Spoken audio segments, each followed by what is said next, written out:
Alrighty, Jerrell picked up win number one in Southland play this past Saturday, 34-17 over McNeese. Just talk about that game and especially on the offensive side, y'all were able to get the job done. I want to say that, starting off, we did kind of start off slow. We was trying to run off tackle a lot, trying to get outside, make the defensive line run sideline to sideline because we came in knowing that they were going to be a big problem in the game. Once we got that going, I felt like it opened up the game for a lot of more opportunities, like the glance routes and us just having like the little small adjustments, like the orbit motion, keeping them from blitzing the corner and the boundary when we run in wide zone and stuff like that. And yeah, man, I do got to give a shout out to my O line, man. Like love them guys, man. They helped me so much that game, and I couldn't do it without them. Obviously, like big runs and explosive runs are like a team stat, you know what I mean? Like it takes everybody but the quarterback, obviously, you know what I'm saying? The receivers blocking on the perimeter, the O-line blocking up front, just doing doing the dirty work, and then obviously me, going to make a play. So, yeah, I just felt like we had a great game overall. Yeah, we had a couple things that we can correct, but overall, I'm glad we just came back with the win. Absolutely, gotta call out Sam Bidlack on those running plays, man. Oh yeah, yeah. Yeah, man, and just confidence levels wise. Obviously, I know you guys didn't get off to the start that you wanted to offensively, against Houston and Abilene Christian, but then these past 3 weeks have been an explosion. Just talk about the confidence, especially on the offensive side of the ball these past couple of weeks. So I know last year we were like kind of like, I wouldn't say bad at like third downs and third and shorts and fourth and shorts, but I feel like this year we've actually like corrected a couple small details that we need to correct, and our mentality this year on third and short and fourth and short is like amazing. Like we gotta get it, so we gotta keep the defense off the field, we gotta stay on the field, and yeah, as far as confidence though, like when you can establish the run game in a good game versus a good opponent, shoot, you own the game right there. You know what I'm saying? The game is yours. So I feel like just us being on one accord, all being on the same page, like definitely boosting up our confidence level, and then us winning 3 straight home games is like, yeah, that boosted us up for sure. Yeah, I was going to ask you about that. Obviously, the last 3 games, finished up the home stretch this past Saturday. Just talk about being at home, especially, after those first 2 games on the road, then getting back at home, getting the job done against Sol Ross, and then obviously these past 2 weeks against Cal Poly and McNeese. Just talk about being back at home, especially for this, for these last 3 games. I could definitely say like being at home is like, who doesn't want to play at home, and then just having the fans come out, just having them see us and watch us, and watch us be able to perform for them what we work on throughout the week that they don't see, and just having them like come out and show support, it's a good day in Nacogdoches when the Lumberjacks win it. So that's all I got for you, man. Yeah, man. I know you talked about it earlier. Obviously, running the ball effectively. It's a team thing, but awards, they're singular. Not back-to-back Southland Offensive Players of the Week. Just talk about that. Obviously, a big game Saturday. I think 170 for 1 touchdown, 2 touchdowns. Mm-hmm. So one. Yeah, that's cool. Some small milestones is like very good, and it's good to celebrate them while they're here. But obviously, we just got done watching the film from last game, and obviously we turned the page. So what I did that game or the week before that, it really doesn't matter to what we got going on for what's ahead of us. So obviously, all glory to God, man. I thank you for the opportunity, but we got some more work to do. Absolutely. You talk about the weeks ahead, obviously going to Incarnate Word this next Saturday. Just talk about that game and just the challenges they're going to present to you all on Saturday. I definitely see UIW as a good opponent. Definitely. Our game last year came down to the T. I could say this game is going to come down to the small details, obviously, and that's something we've been harping on all week, and that's why I feel like we've been getting better, too, as a collective. But small details and just, like I said, having that mentality, because it's only one toughness, and like Coach Ross said, it's only one toughness, and that's mental toughness. Everything starts with the mind, man. So as long as we can go in there and execute and have less mistakes than they do and capitalize on more opportunities than they do, then we should win that game. That's all I got. Appreciate you joining us, Jerrell. Yes, sir. Thank you, man. All right. Yeah, Coach picked up, win number 1 in Southland play, 34-17 last Saturday over McNeese. Just talk about that game, what you saw from the offense and defense, and just overall thoughts on last Saturday's win. Yeah, very, very pleased with the guys and getting the win. I thought they played a complete game.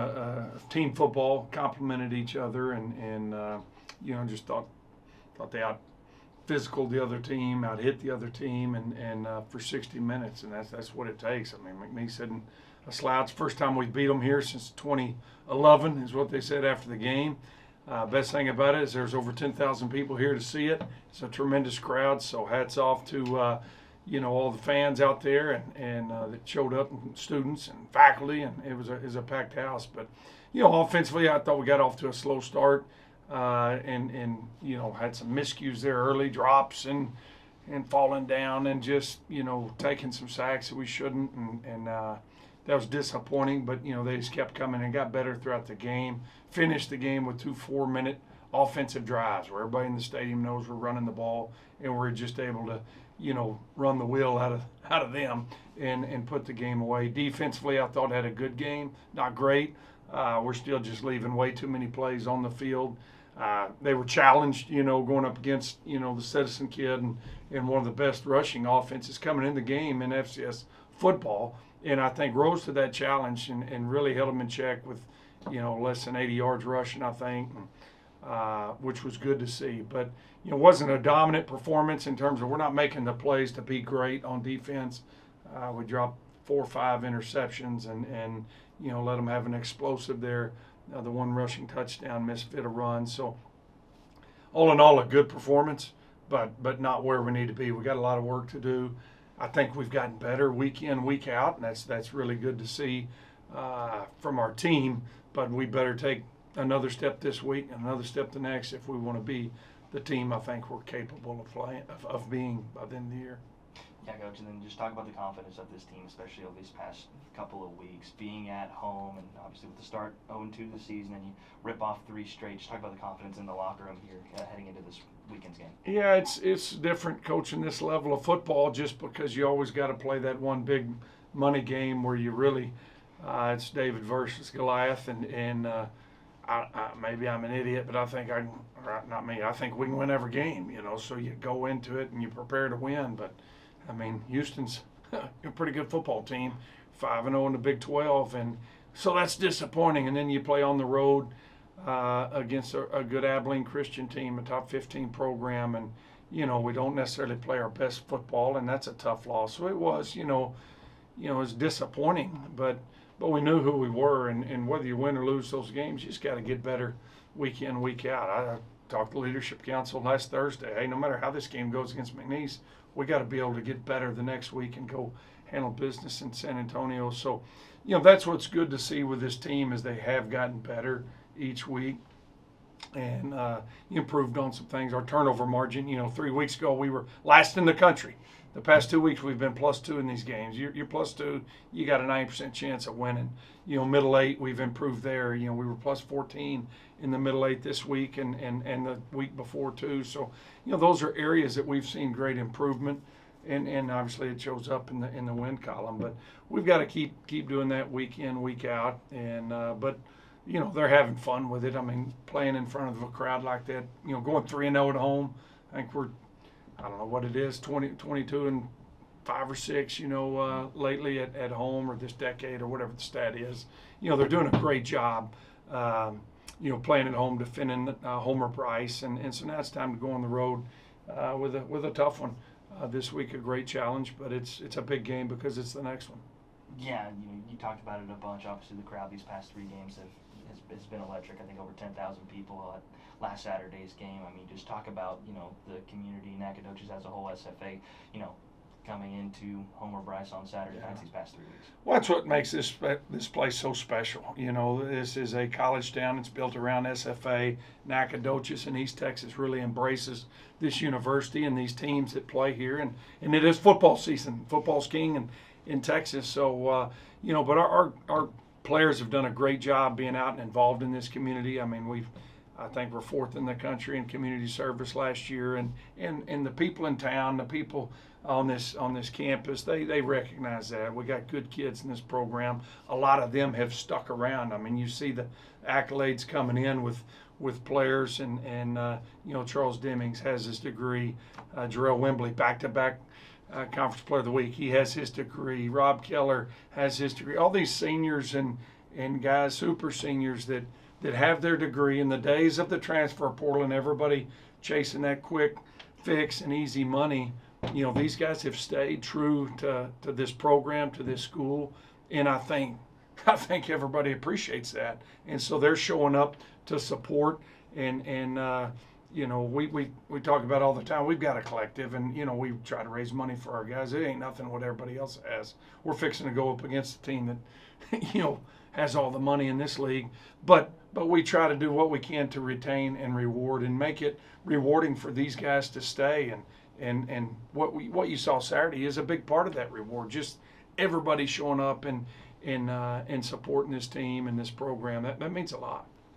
Yeah, and then, like you said, Jerrell Wimbley, back-to-back the Southland Offensive Players of the Week. Just, talk about his performance over these past 2 weeks, especially, last Saturday, 170 and a touchdown. Right. No, he's been an absolute blessing to this program. He came in as a true freshman. He graduated early, C. King High School, and came in as a true freshman and played and started. So, he's been a 4-year starter at that position, when he's healthy and rolling, and has never flinched, and everybody, his first year here, everybody's in Meyer. He won't be there long. He gonna leave.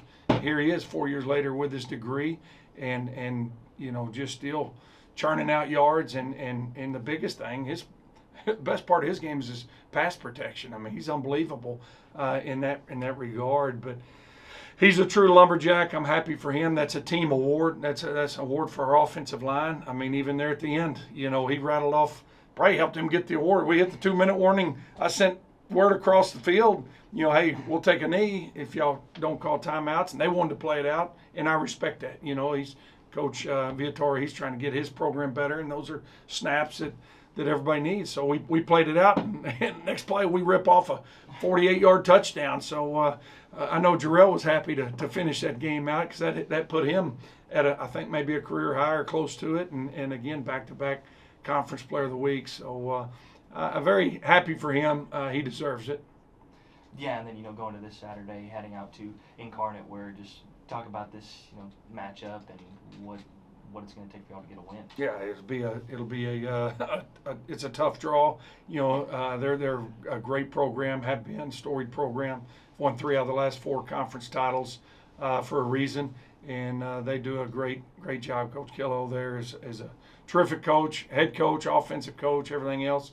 They've got some great players. I think one thing that goes unnoticed with UIW is their defense. Coach Jim Gush he's been the rock, the anchors they've turned over head coaches. He's been there, and they play great defense there. Do again this year. Talent-wise, they're unbelievable. Everybody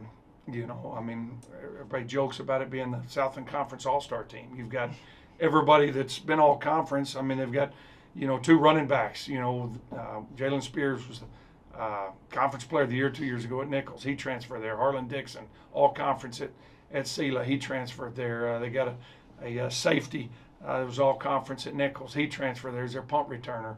And then, obviously their quarterback makes it go. And E.J. Colson, he's, I was enjoying that McNeese tape, or McNeese win, until we turned the film on, and then I had to find a trash can, threw up all over my office, because this quarterback is unbelievable. And they've had, Lindsey Scott, and they've had, Cam Ward. This guy, we played. That's the last time we went to San Antonio. We ran into Cam Ward in the playoffs there in 2021, and going into it, this guy looks as good or better than Cam did at that time. Cam was a freshman, and this guy's unbelievable, and he can kill you with his arm, kill you with his feet.